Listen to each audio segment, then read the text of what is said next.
That's exactly what Cynthia Deeren is going to talk about in her presentation. She's the host of the Business Beyond Borders podcast. Her upcoming book, Camels, Sheiks, and Billionaires, an Entrepreneur's Guide to Expanding into North Africa and the Middle East, is coming soon. She is an expert in expanding globally. And I know what you're thinking. Now can't be a good time to expand. There's Corona and there's a possible recession or likely recession, all that kind of stuff. Well, when the world zigs, it's often a good time to zag.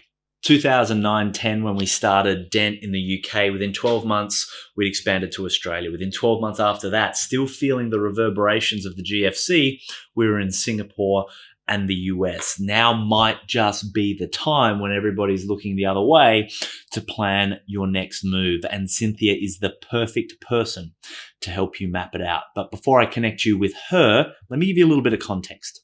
So you're about to sit in on a session from one of our crisis reinvention team, but let me give you some quick context.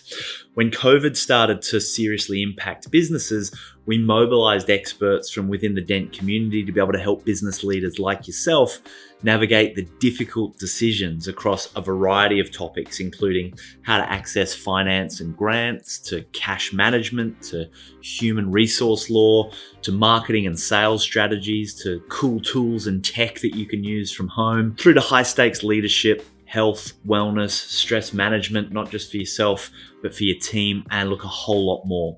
For the full schedule, with more being added every week, visit dent.global/reinvent, and we hope you find it a useful resource. All right, let's do this. Hey folks, it's Cynthia Deeren here. Today I'm going to be talking about going global during a global crisis. And of course, I want to frame it in the context of the coronavirus pandemic that we're living through right now. And I want to start off by talking about how COVID-19 has affected international business. Now, there are a couple of major impacts, one of which you'll probably be very aware of, and the other one, which you might be a little bit less aware of, but let me talk about them both. The first thing that I want to mention is the movement of people. And unless you've been living under a rock, you're going to know that COVID-19 has shut down almost all travel and seriously disrupted the way that we do business and live life around the world. Now, in particular, it's been terrible for the airline industry. At the moment, most countries have travel advisories or even outright bans in place so that they restrict the spread of the virus. And that means that around the world, flights have dropped dramatically by up to between 80 and 90% in some places. That combination of trip cancellations and airline shutdown and country-specific restrictions on international flights has already cost the airline industry alone $880 billion. And of course, the flow-on impacts have also been huge. So, for example, international tourism has virtually ground to a complete halt. And on the business side of things, hundreds of events, including trade shows, expos, and conferences, have been cancelled. In addition, tens of thousands of business people who were planning to visit clients, suppliers, and teams overseas can no longer go. So we're talking about disruption on an absolutely massive scale. So that's people. What about the movement of goods? Well, it probably won't come as a surprise that the movement of goods has also been seriously disrupted. Let's talk about that in the context of China first. So production in China slowed down massively a couple of months ago as coronavirus shut down manufacturing hubs like Wuhan. And with that reduction in manufacturing, we saw a very big reduction in sea freight. Now, COVID-19, China's a bit ahead of the rest of the world. And so we've seen that the effects of this first wave of COVID-19 are diminishing in China at the moment. And as that happens, we're seeing sea cargo routes in and out of China being reinstated. And at the same time, there are services to reposition empty containers being organized. So what I'm saying here is that sea cargo is starting to get up and going again. Empty containers from China are starting to be repositioned around the world. That's only happening quite slowly, but it is good news because it means that that global flow of goods around the world can resume. In China itself, according to the news reports, the Chinese government has reduced checkpoints on roads, and so now some motorways and highways are getting back to regular operations. All of the provinces in China are trying their best to get back to normal production levels, and that includes Hubei province. Hubei province has started to release people into other provinces, but most of the people travelling still need to do 14 days quarantine when they get to their destination before they go back into the office or factory. So what I'm saying here is things are starting to get back to normal in China, but it's still quite a slow process. Now, the Chinese government has said that it plans to unlock Hubei province around the 8th of April. And most of the other provinces in China have said that they expect business and lifestyle to get back to normal in the next 2 to 3 weeks' time. Currently, the official stats say that average productivity in China is back to above 70%. So all of that is pretty good news.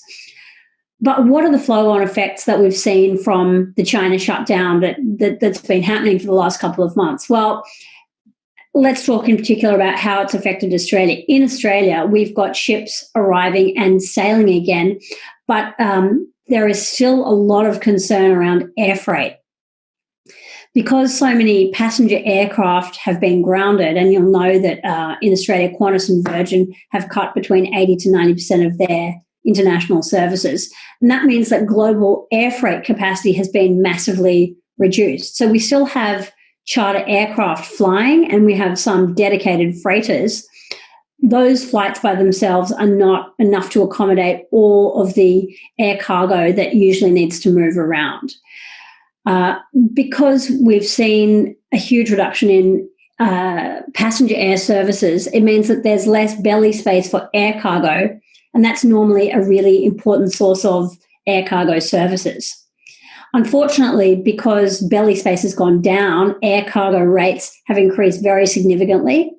And at the same time, there have been pretty significant delays against normal delivery time. So what that means for people trying to move goods is more cost and less efficient service. Now, many larger businesses have managed to secure arrangements to use charter flights or to use passenger aircraft because they have a lot of volume of goods. Unfortunately, there are a lot of small and medium enterprises that just don't have enough volume to justify such an outlay. And so these are the companies that are really hurting at the moment.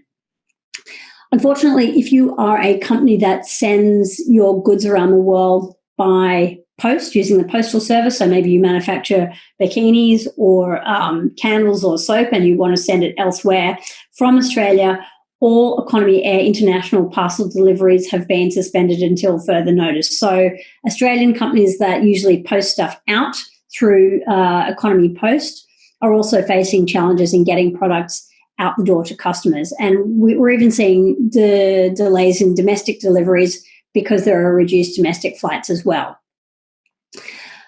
One good thing that's happened in about the last week or so is that the federal government has put in place a $110 million initiative for the agricultural and fisheries sector. And this is specifically to help producers to export high-quality produce into key overseas markets, with return flights then bringing back vital medical supplies, medicine and equipment. And, of course, this is really important because food exports are a key sector for the Australian economy. So movement of people's been shut down. Movement of goods has also been pretty seriously disrupted. What does that mean for supply chains? Well, the net result here is a big disruption in supply chains, and the World Trade Organization has said in the last week or two that it predicts this will lead to a very sharp fall in global trade. Those numbers should be coming out sometime this week. I don't think we know the full effect of the disruption yet. It's probably going to become apparent in the coming weeks as we see the month of April roll out. I predict that in some places we're going to see shortages of some goods, and that has a lot to do with the factory closures in China. So even though some factories have reopened, there's going to be a backlog of orders that still have to be processed. Some companies that were expecting goods to be shipped 6 weeks ago to arrive in Australia for April are going to find that their orders haven't even been manufactured yet because the factories were shut. And of course, that is going to create problems with filling orders and with meeting demand. So are there any upsides to this crisis? Well, it's surprising, but I can see a couple of things that I believe could be upsides. The first one I'd like to mention is that I think we could see a resurgence of local manufacturing. So government here in Australia is already asking companies with manufacturing capability to turn their attention to manufacturing products, especially in the healthcare space. And companies that are affected by supply chain disruptions are going to be looking to diversify their suppliers to mitigate risks for the future. So I predict that we could see more opportunity for Australian-made products, at least in the short to medium term. So there's one upside there. Another upside I see is in the way that we deliver services. And because of the restrictions on gatherings, we've already seen a big uptick in virtual events and the use of platforms like Zoom to facilitate meetings.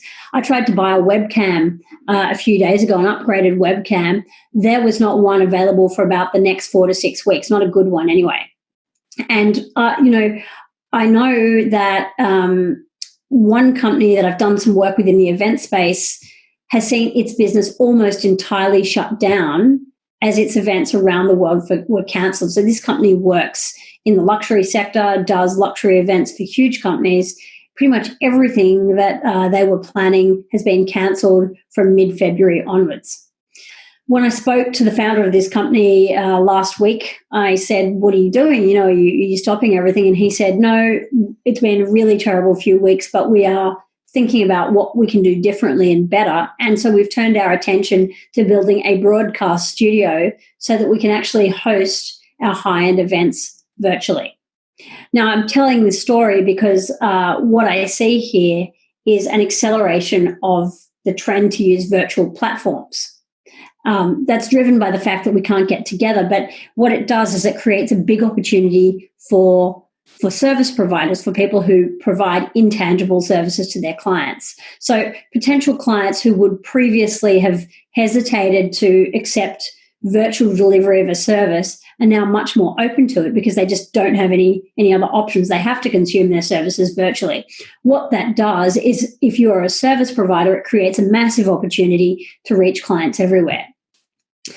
That's the good news. The flip side is that because barriers to entry are going to become much lower when services can be delivered virtually, we're going to see fiercer competition. And so if you've identified this space as one that you want to play in, you are going to be needing to think ahead to work out how you're going to enter the market for virtual service delivery and how you are going to position yourself to differentiate from the competition.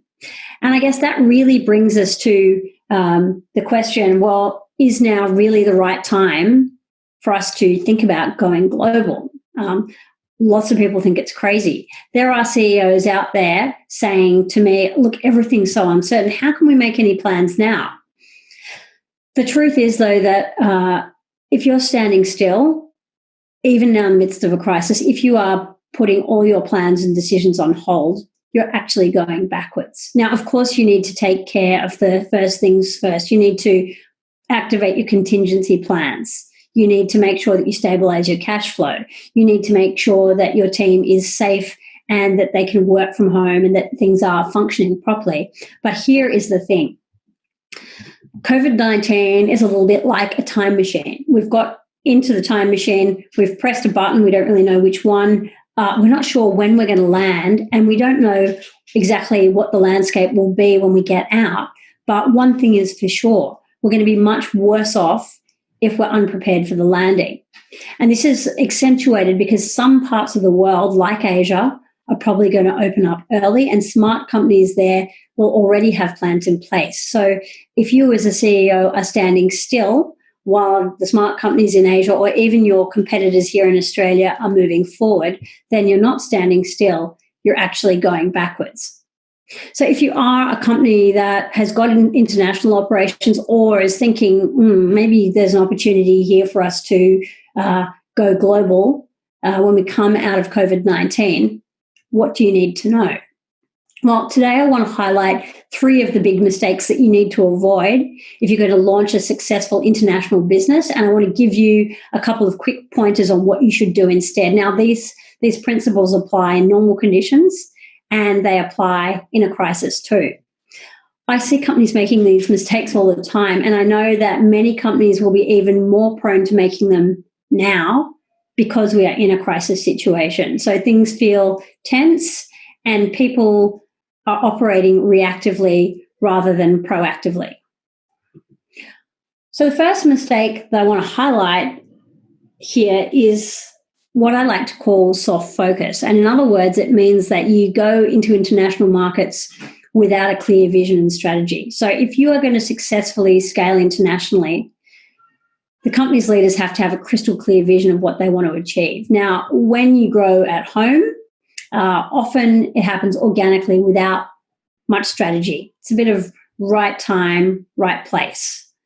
That's a lot less likely to happen when you go overseas. And that's because business is harder in international markets. The markets sound familiar to you. Your brand and your product aren't known in an international market. And a lot of the time you don't have the brand presence and the credibility that you need to just make growth happen by itself. So the stakes are a lot higher and you need to be strategic. And to do that, you've got to start with a very clear vision. Now, unfortunately, many CEOs, even the really smart ones, approach international expansion as a kind of stream of consciousness exercise. So, he or she, company leader, wakes up, reads the financial review over breakfast and says, oh, wow, I think I see an opportunity in China. And the next thing you know, the CEO and the team are running around getting all set up to sell into China without having done the analysis about whether this is really the right market for the company to be targeting or how this China project fits into the overall strategy. I'm seeing a lot of this kind of reactive decision-making at the moment. A lot of it's targeting the US, and specifically it's around manufacturers leaping into producing things like medical PPE and hand sanitizer, because these are hot commodities right now and they're needed everywhere. Often people are not giving much thought to what happens in 12 months when there is a global glut of medical PPE or hand sanitizer, when COVID-19 is in the past, when everything that they've been doing is geared towards these products and suddenly the price plummets and demand plummets. So what you need here when you're thinking about your international project is rational thinking as opposed to emotion, sitting down and clearly setting out what it is that you're going to achieve rather than just getting excited about hand sanitizer or masks and jumping in and just going off on a tangent. The second mistake that a lot of people make is that they think the going global thing, the selling into markets outside their domestic market, is going to be easy. And that's usually because that they think that doing business overseas is pretty much the same as doing business at home. These business leaders don't realize that maybe their product or service might not suit the international market that they plan to go into. They might not realize that their messaging doesn't resonate with consumers in other countries, even if it works really well at home.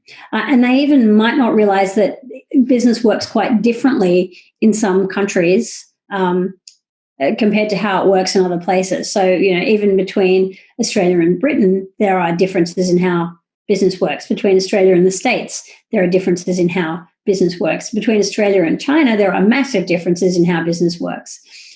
Most importantly, a lot of CEOs and founders don't realize that you can't just copy paste the strategy that you've used domestically and have guaranteed success in a new market. It just doesn't work like that. Now, I've already had a bunch of meetings with companies going down this going global road and thinking it's easy in the last few weeks, and most of it has been in the medical PPE space. Thankfully, some of the companies I spoke to realized that they were going off half-cocked before they got too far, and it was starting to become apparent to them that it was not going to be as easy as it looked, and they put the brakes on. But there are other companies out there that are going to end up driving off a cliff because they get carried away by the lure of quick dollars and they just don't realize the complexity of the undertaking. So mistake number 2 is making wrong assumptions about how hard or easy going global will be. The third mistake that people make pretty frequently is that they launch before they're ready. So what does that look like? Well, they make ad hoc decisions about which countries they're going to sell into rather than making a considered choice. They don't do enough research on the place they plan to go to, and they don't get properly prepared before they start. And as a result, people often waste a huge amount of time and energy and money on trying to go global. And often after a year, 2 years, 3 years, they don't have a lot to show in the way of results. So if you're going to avoid these mistakes and do well, what is it that you need to do? Well, I want to mention briefly 3 things today, and I'm covering off huge areas, in the space of about 15 minutes, but this will give you some headline ideas of things that you need to avoid and stuff that you need to do. So the first thing that you need to do is to get clarity. And in particular, you need clarity on 3 areas. These are your why, your goals, and your, what I'll call your robust reality, or your where are you now. So let's talk about the why first. And this is about understanding why you want to go global. You need to understand this on a couple of levels. The first one is your motivation as a business owner, and also what does this project look like from the perspective of your company. So if you think about the personal piece first, being clear on your own motivation for going global is crucial, because getting connected to your deep purpose and your drive is key to staying motivated. The global journey is a challenging one, lots of highs, probably an equal number of lows. And if you want to get through it and make a success of it, you need to have real motivation. So the money for most people will not be enough. People are going to need to be connected to a bigger vision. So, for example, I have a client whose deep motivation for going global is that he wants to raise the standard of housing across Asia. Now, that's his big reason for taking on a very ambitious project. So clarity from a personal perspective is important. You also need to be clear about what you want to get out of it from a company perspective. So how is this going to benefit the business? What kind of return on investment do you need to get to make this a success? And this is where the money comes in. You can have all the motivation in the world, but if there's no cash flow, you're not going to get very far. So you've got to understand specifically what kind of benefits do you believe that you're going to get out of an international project? Is it going to help you to decrease production costs? Is it going to let you establish a base closer to a key market? Is it going to enable you to achieve economies of scale and drive profitability? Are you looking for higher margins? Is it just about more volume of sales? You need to be able to pinpoint specifically why you want to go overseas and what return on investment you need to make in order for you to consider it a success. Now, the answer to this question is important because it informs what you're going to create, and that is really the first step in creating your roadmap. So getting clear on the why is super important. Secondly, you need to think about, well, what does success look like to me? What do I want to achieve? What do you want to build? And once you've done that, it's time to set some goals. So I always encourage clients to think about how they want the international venture to look in the next 1, 3, 5, and even 10 years. Setting some clear goals for your international venture is pretty much like choosing a destination for your journey before you start traveling. If you don't have that destination, you don't know where you're going to go or when you've arrived or what success looks like. And that makes it difficult to make good quality decisions about costs and benefits. So I believe that you should decide at the outset some of these things. Which markets do I want to sell to and why? How many sales am I going to make in what period of time? What kind of marketing am I going to need to make the sales, and how many team members will we need to make that a reality? How much money do we expect to turn over, and how profitable do we need to be in order to consider this international venture a success? Now, when you've got clarity on all those things, you need to share them with your team, and you have to get their buy-in, because your team naturally is going to be central to you achieving your vision. And if you don't have your help, their help, if you don't have their help, excuse me, it's going to be really hard for you to make it. Now, the third thing that you need to have real clarity on is what I call robust reality. And this is about whether you can deliver on that vision. And what comes in here is a degree of self-awareness and a degree of realism about your company and the current state of play in your business. So you need to understand what has allowed you to be successful so far.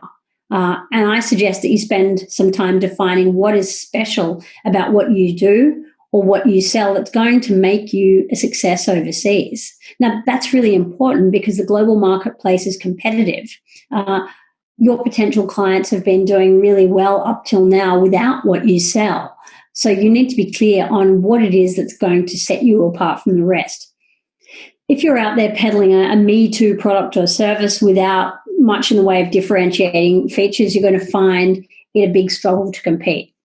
And now I think it's also a great idea to take a snapshot of the company's performance and to be very clear on, what your revenue growth is like, what it's been like, how profitable you are, and if you can do it, how you're performing compared to other companies in your industry. So if you can benchmark where you're at, that's going to give you a better idea of how set up you are to play in the international space. In particular, you need to think through whether your business is established enough and is doing well enough for it to make sense for you to expand. If you're not in a place where you can start selling internationally right now, you need to know what to do in order to get there. And then you need to take a look at what you'll need in terms of resources to achieve the goals that you've set. And lastly, if you don't have those resources, it's very important that you spend some time working out how you will get them. So what I'd say here is don't do what I've seen lots of people do. Start focusing on the international play and then drop the ball on the domestic business. That is an absolute recipe for disaster, particularly at a time like now when everything is so tenuous. So that's clarity on your why, goal setting, and robust reality. Once you've got some clarity, let's assume you've decided that you're going global. Your next job is to choose where you're going to expand to. And to make a good choice about where to go, you need to understand the market that you're considering. Now, this is another huge topic, but I want to give you a very quick, high-level outline of the things that you need to think about. And the first one of these is the customers. And of course, that's kind of key because the customers are the people who will buy your product. And so what you're really doing here is sizing up the opportunity. To run through it super quickly, you need to look at things like your total addressable market. So this is how many people in the market that you want to go to would want to buy your product, or alternatively, if you could capture 100% of market share, if you had no competition, what would the size of the market be? And this is called calculating your total addressable market, or your TAM. And knowing the size of your TAM is going to give you an objective point of comparison with other markets. So you can look at, say, the TAM for New Zealand, the TAM for China, and the TAM for Spain, and it'll give you 3 different market sizes. That will give you a guide as to where the largest opportunity is. If you are, in particular, if you're a provider of goods, and even if you're a provider of services, knowing the size of the total addressable market helps you to work out how many extra units of product or service you're going to need to create in that market over time, and working back from that, what resources you'll need to do that. Now, look, this is, again, it's huge, but as you go on, knowing the total addressable market will also help you to develop your strategy. So, for example, if you know that the market for one of your products is huge, you can be comfortable pouring all your effort into reaching that market.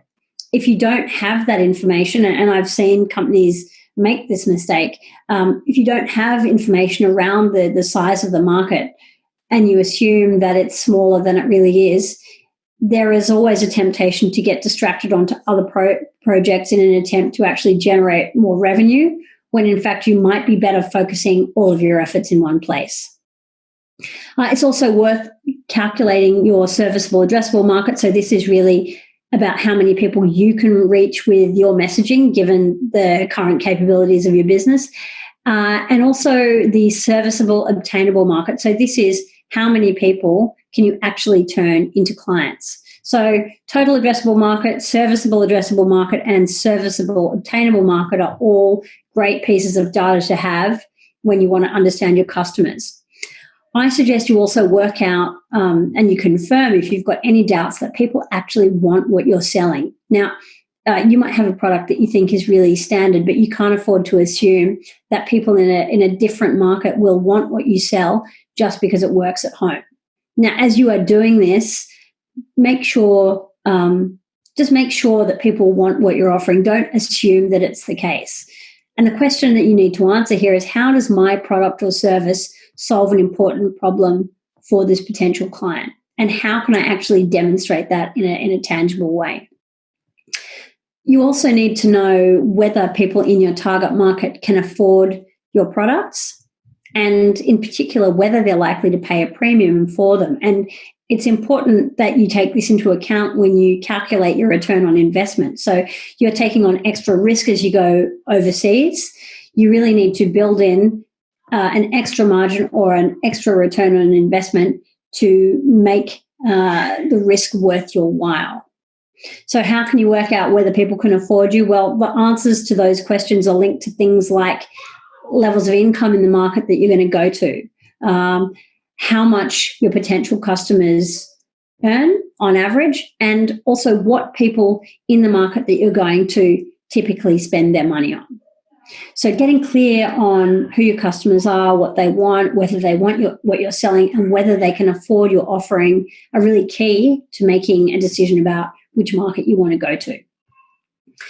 The next thing that you need to understand is the culture of the market that you're going to. Now, values and beliefs influence all areas of our lives, from what we believe is important through to what our goals and aspirations are, right through to how we spend our time and what we buy. And understanding how all those things fit together is really relevant to whether your product or service will work in a particular country. So I had somebody come to me the other day and say, now that everything has to be virtual, I understand that China is a market that is hungry for knowledge. How can I sell a knowledge product into the Chinese market? That's a very complex market with a very different culture to Australian or to Western culture. So this is the kind of scenario where that company needs to look really carefully at how their offering works with a Chinese consumer mindset. So we need to work out, how do all these cultural aspects fit together? What marketing channels should we use? How should we distribute our product? How should we even present the product and put it together? This is all really important stuff. Getting a handle on the culture of a country is also crucial to your ability to successfully transact business there. And that's because culture dictates so much of how people see the world and even how they communicate with each other. What I'm saying here is that if you can't step into the shoes of your international customers and the people you're doing business with, you set yourself up for a lot of misunderstandings and miscommunication and conflict. So if you're planning to go somewhere with a very different culture, think about whether you're prepared to invest some time and energy getting to know the culture and being patient with the people you're working with. It can suck up a lot of emotional energy and it can be quite frustrating at times. So be honest with yourself about whether that's something that you're up for. And if you look at a market and you see a huge opportunity there, but you dislike the culture, then maybe that is not the right market for you. So if the culture doesn't gel with you and you are going to need to spend significant time in that place, it's probably not an experience that you're going to enjoy a lot. So that's just something to be aware of. The third thing that you got to get very clear on when you are trying to understand any market that you want to go into is the laws and regulations. And that's because the regulatory framework can have a huge impact on how easy it is to trade somewhere. Now, once again, this is a big topic area, but a couple of quick things to consider include, is market access available? So let me again use China as an example. As you know, China is one of the world's biggest markets, but the truth is that selling there as an international company isn't always straightforward. So did you know, for example, that there are only very limited categories of fruit and vegetables that you can sell into China. So Australia has massive fruit and vegetable production, but there are only about 6 kinds of fruit and vegetables that can be sold from Australia into the Chinese market because the laws and regulations just don't permit it. Another thing to consider is, do I have my packaging and labeling right? Now, this might seem trivial, but it's actually crucial. I know the founder of a company who was sued last year because they were selling products into the US and they didn't comply with a California law about product labeling. Now, as soon as they got sued, their major retailer dropped them, and the whole business was placed in jeopardy because of a mistake they could have avoided if they'd just done their due diligence on the labeling and packaging. So do pay attention to that.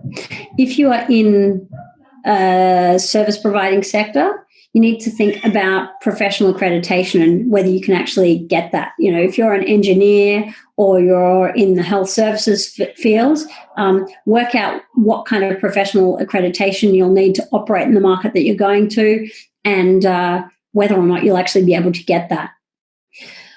Then if you are a company that has a product with a lot of IP involved, a lot of intellectual property, you need to think about how easily you'll be able to protect that intellectual property.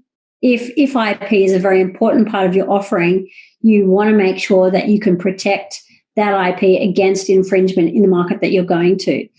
If there's a high risk of your product getting copied and sold, and your market share being taken away from you, and it looks as though it will be difficult to stop that happening, again, that could be a red flag. That could be something that makes you put a question mark next to that country as a market that you want to go to. Lots of other areas that we could touch on here, but I'm going to leave it at that for that particular section for now. The third area that I want to touch on is getting prepared before you launch. And again, there's a ton of stuff to cover off here, but I'm going to touch on 3 important areas that you need to make sure you cover. The first one is team, and it's very important that you've got the right people on your team. So these might be employees, they might be contractors, or they might be part of your broader network, suppliers, distributors, agents, depending on how you decide you want to run your international operation. The most important thing here is that you have a shared vision. So ideally, you want people on your team who share your vision to turn the company into an international success. If you don't have a team who are all enthusiastic and putting in 100% of their effort into the project, it's going to be hard to realize. It's also pretty crucial that you have a team that has the right skills and experience.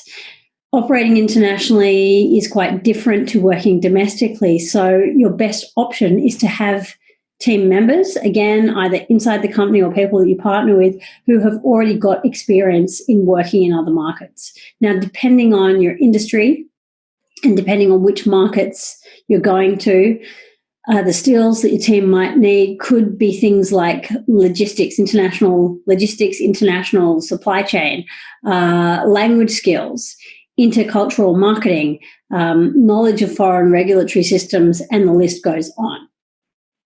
How do you bridge the gap? Well, if your team doesn't have the skills that you need, you'll need to think about how you can bridge that gap. So options include, and I've mentioned a couple of these already, working with partners in markets. So these are firms who do something that is complementary to what you do. And these are people who've got local knowledge and can help you to avoid rookie mistakes that you might otherwise make. You can also look at engaging consultants who've got the skills that you need. Cross-cultural marketing, financial modeling, foreign regulatory systems, global supply chain, localization and translation of websites, whatever it is.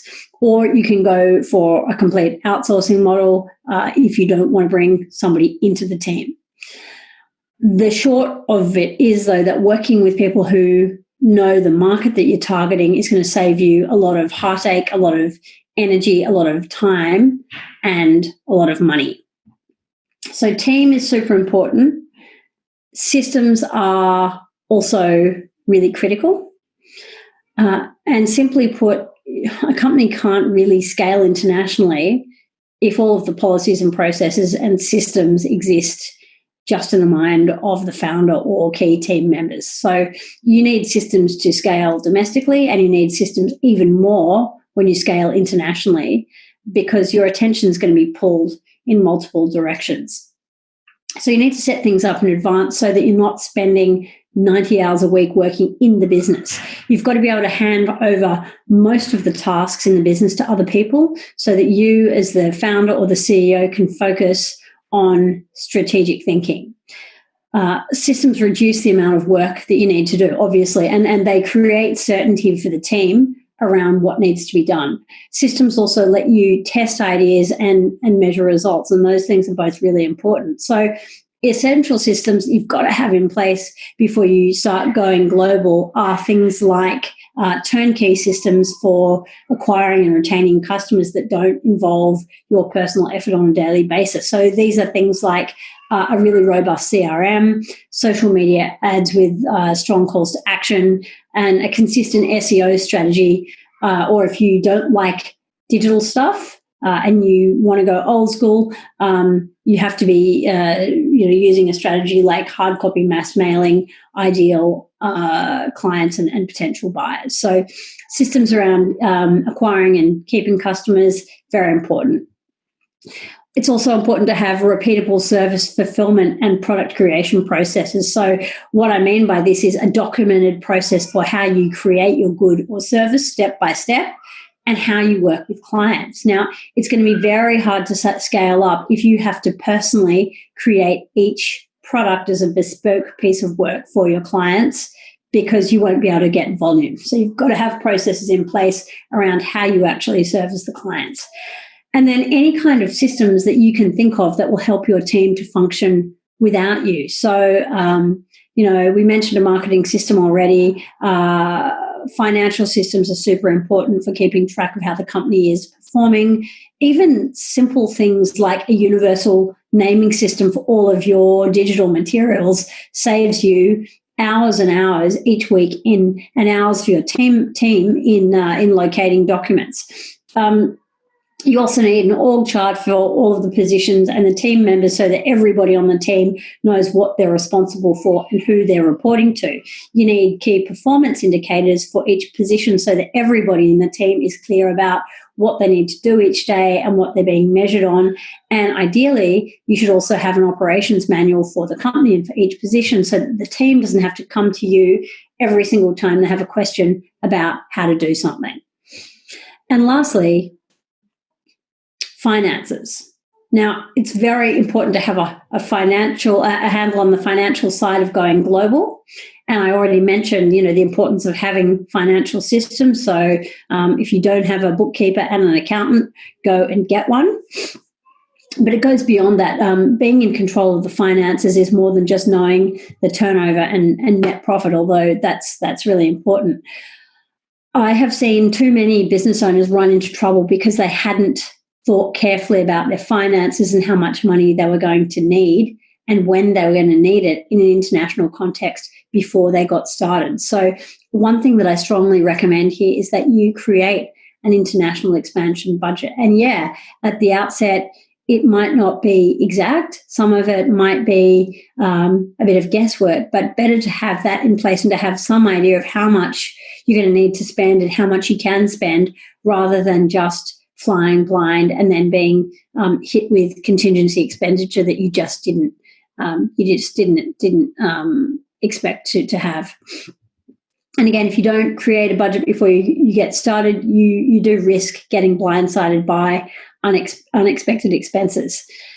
And if you don't have enough money on hand to cover expenses that come up, so taxes, freight costs, unexpected travel, whatever it is, it can have a really negative impact on the international expansion.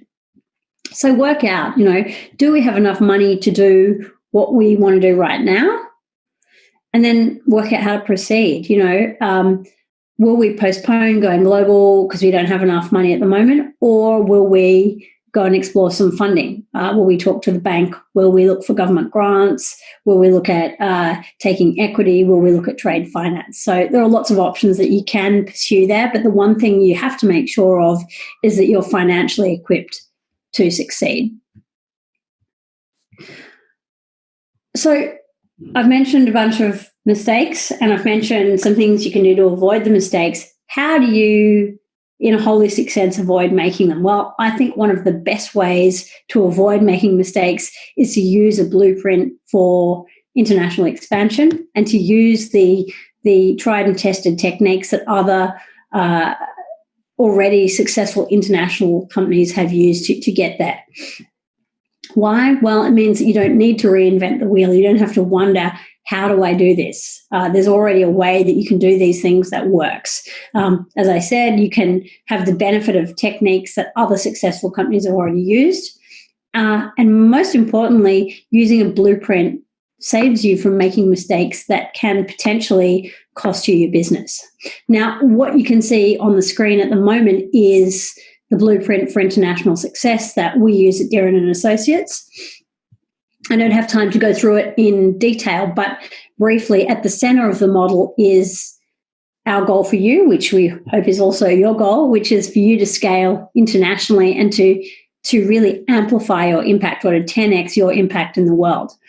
To do that, you need three things. You need a 10x strategy, you need 10x momentum, and you need 10x revenue. So a 10x strategy is one that is going to take you into international markets with maximum impact and minimum stress. And it's a strategy that's going to foresee a lot of the challenges that you're going to encounter. 10x momentum means that you're moving around 10 times faster than you're probably moving at the moment, and that is very important. International markets are competitive. If you tiptoe into them, it's pretty much a slow burn to failure. So you need to move strategically, but relatively quickly. And 10x revenue is important because obviously we're not doing a charitable exercise here. If we're going to take the extra risk involved in going international, going global, we've got to be making at least 10% on top of our domestic revenue year on year over time to make our investment worthwhile.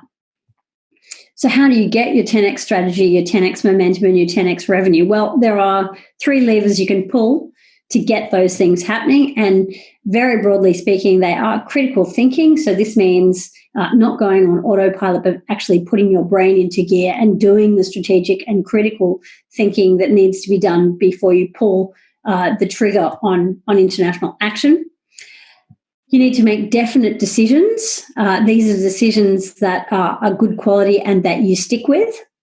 And then you need to have extraordinary execution. And that means you need to carry out your plan and you need to carry out those decisions to a very high standard.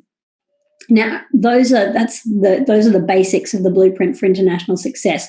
Around the outside of the shape, there are 9 accelerators which help to maximize the effect of the critical thinking, the definite decisions, and the extraordinary execution. And these are things that will ensure that you avoid the mistakes that we've covered today and will help you to scale into international markets with maximum impact for minimum pain. Now, I don't have time to cover all the accelerators here today. So I'm not going to discuss them in any detail. If you want to know more about them, please feel free to get in touch with me. If you want to take a screenshot of that model, please feel free to go ahead and do that as well. What we're talking about here is a huge set of topics, and I could go on talking about the topics that we've touched on today for literally days, but we don't have enough time to do that today.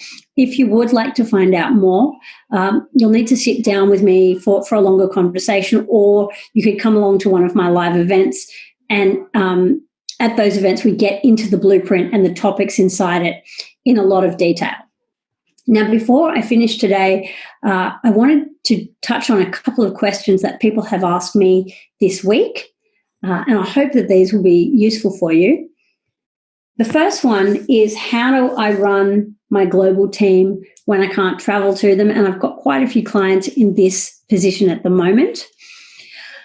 Well, you probably won't be surprised to hear me say that if you haven't done it already, this is the time to move to virtual meetings. I know some people will be rolling their eyes at that because they're thinking, oh, well, we've already, we're having virtual meetings and it's not really making much difference. It might seem like that, but I can confidently say that if you get your virtual meetings right, I believe you can run your business more effectively virtually than you can with all of your team in the same office. And the key to it is to setting up a pattern of communications and in times of crisis to tighten feedback loops. So rather than spending hours on Zoom with your entire team, making everybody feel really drained and exhausted, I recommend that you run a 5 to 10 minute check-in with your global team every day. If they're in a lot of different places around the world, then you meet with each team sequentially. You meet with them at a time that works for them. And that you then break out other longer meetings and you set them aside till later in the day and you have a smaller number of people attend them so that you've just got people who are really key to each meeting being in that meeting. When things are tense or when there's a crisis on, I find that tightening feedback loops really help. So if, for example, and this will be the case for some people watching this session, maybe you've identified a new opportunity because of the COVID-19 crisis and you are scrambling to capitalize on that opportunity, I recommend that you tighten the feedback loop. So if, for example, you meet with your team or your global team once a week, I recommend that you meet with them once, if not twice daily. I was working on something new with my team last week. We usually meet every day, once a day. Last week, we moved to meeting twice a day at the beginning of the day and again at the end. That allowed us to get through the project we were working on. And this week, we've dropped it back to once a week. But tightening the feedback loops really helps to maintain the communication and to maintain the momentum and the motivation of the team. Some other people have asked me, my supply chain has been disrupted. What do I do?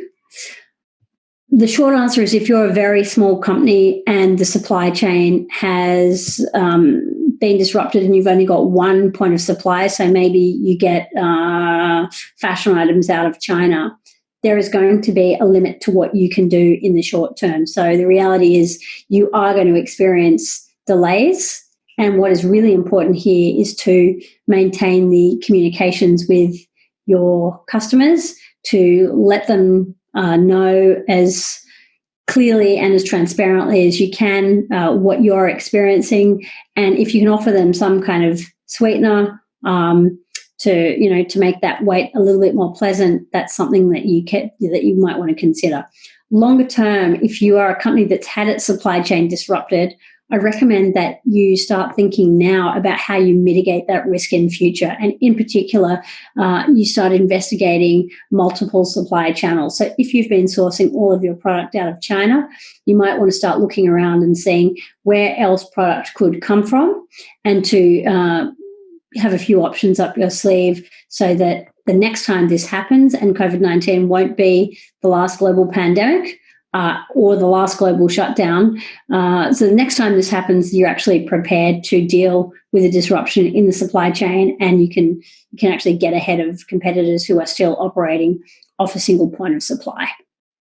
So those are two of the frequently asked questions that have come up over the past week. I hope that is helpful for you. I wanted just to finish off by saying, well, what next? Where to from here? And couple of things for you.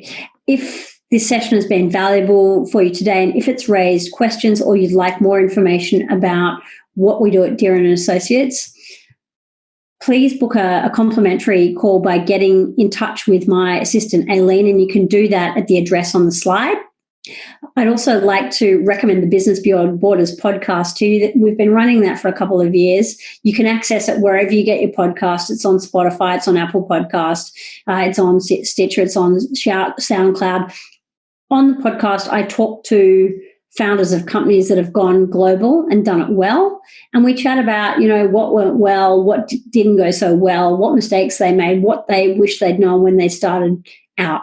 I also talk to international business experts who've got insights on what's going on in the international business landscape. And right now we're doing a special COVID-19 series to keep you up to date with how coronavirus is affecting industries and people across the world. So if you're looking for some cool insights into international business, check that out. Thanks for being a great audience. Stay safe and keep making magic. For more expert talks, just visit dent.global/reinvent, because we believe that the decisions that you make now matter more than ever.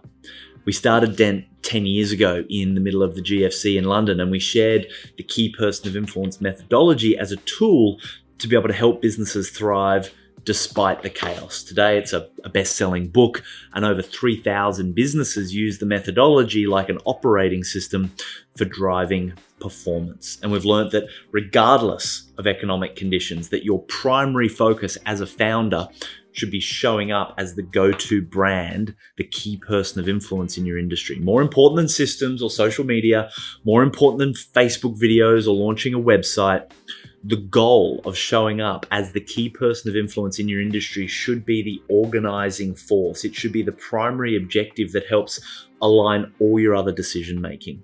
Because as your influence and reach expands, it becomes easier and cheaper to attract clients, team, media, even investors. When times are tough, it's the key people of influence that become even more valuable and even more in demand. And if you've been in business for a while, you're probably a lot closer than you think. So every week that this COVID-19 thing continues, I'm going to be hosting a weekly talk to be able to help business leaders like yourself recalibrate their focus so they can make the most of the times that we're in. If you're interested in jumping on a Zoom and saying hi with me, you can find the link to register for my sessions as well as all of the crisis response team sessions at dent.global/reinvent. If you found this useful, let us know. My name's Glenn Carlson, and please be brave, have fun. Let's go make a dent in the universe.